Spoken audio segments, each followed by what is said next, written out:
इस वक्त पाकिस्तान में बैरूनी सरमायाकारी की बहुत कमी है और ख़ास तौर पर सरमायाकार शिकवा करते हैं कि हर नई हुकूमत मुख्तलिफ पॉलिसीज़ लेकर आती है।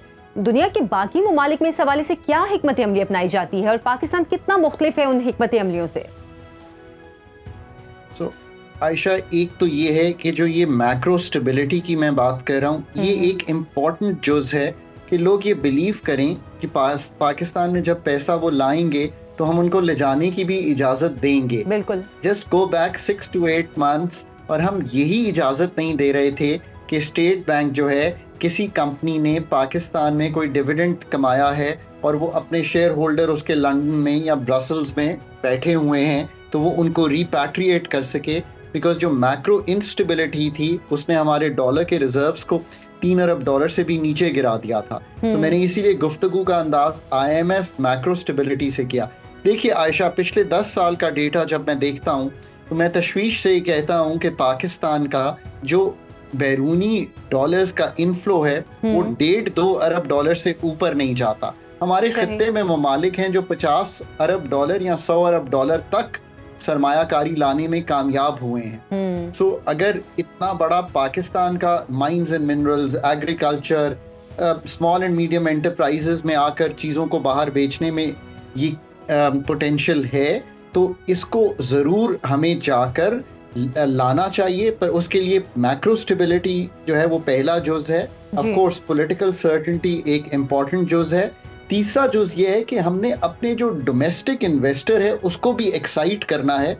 तो हमारा एम्बेसडर जो है वो मैं सरकार में रहते हुए नहीं बन सकता। SIFC एक फ्रेमवर्क तो बना सकती है, दुनिया में पाकिस्तान को पिच तो कर सकती है, पर मेरा जो पाकिस्तान में गाड़ी की बत्ती बनाने वाला है उसने गाड़ी की वही बत्ती जाकर किसी टोयोटा, किसी लेक्सस, किसी होंडा को दुनिया में बेचनी है और ये कहना है कि अब आप इसको इस्तेमाल कीजिए। बिल्कुल ठीक बात की आपने डॉक्टर साहब। यहाँ पे एक और जो ख़ास सवाल जो है इम्पॉर्टेंट कहना चाहिए कि प्राइवेटाइजेशन के हवाले से हमारे मुल्क में सियासत भी होती है और अदालतें भी इसके खिलाफ फैसले देती हैं।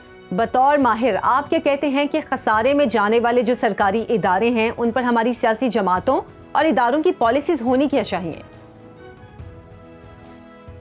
आयशा, जो मेरे घर पे पाकिस्तान में, जो आपके घर पे पाकिस्तान में बिजली का निज़ाम है वो पाकिस्तान की स्टेट चला रही है। पाकिस्तान में जो टेलीकॉम का निज़ाम है जिस पे हम ब्रॉडबैंड पे आपस में गुफ्तगू कर रहे हैं वो प्राइवेट सेक्टर चला रहा है।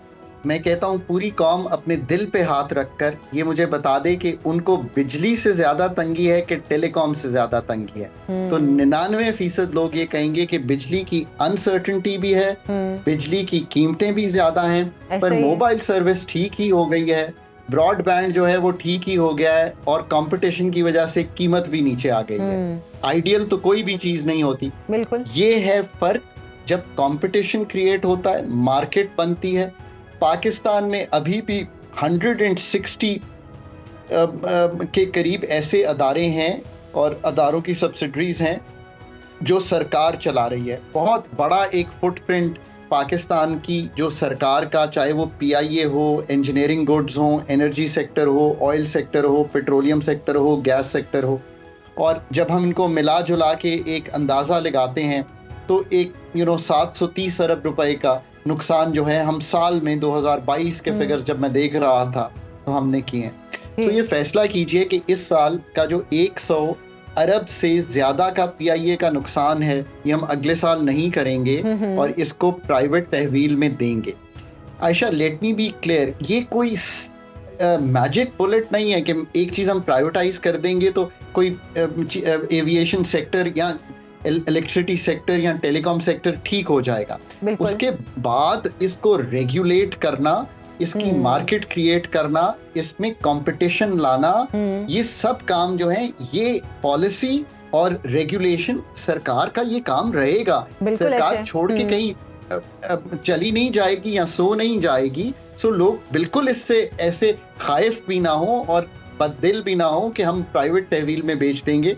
ये बताइए कि जब इतनी कंपनीज मोबाइल की आई तो नौकरियां बढ़ी के कम हुई? जब इतनी एयरलाइंस पाकिस्तान में बनी तो नौकरियां बढ़ी के कम हुई?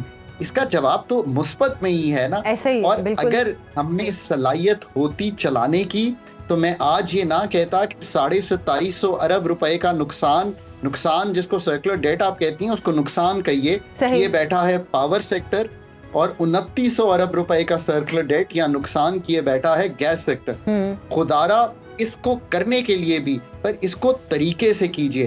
पहले प्राइवेटाइजेशन कमीशन जिसने ये चीज बेचनी है उसकी काबिलियत अहलियत इस लेवल की बनाइए कि एक प्राइवेटाइजेशन कमीशन का चेयरपर्सन हो जो कि ये काम दुनिया में करने की सलाहियत रखता हो।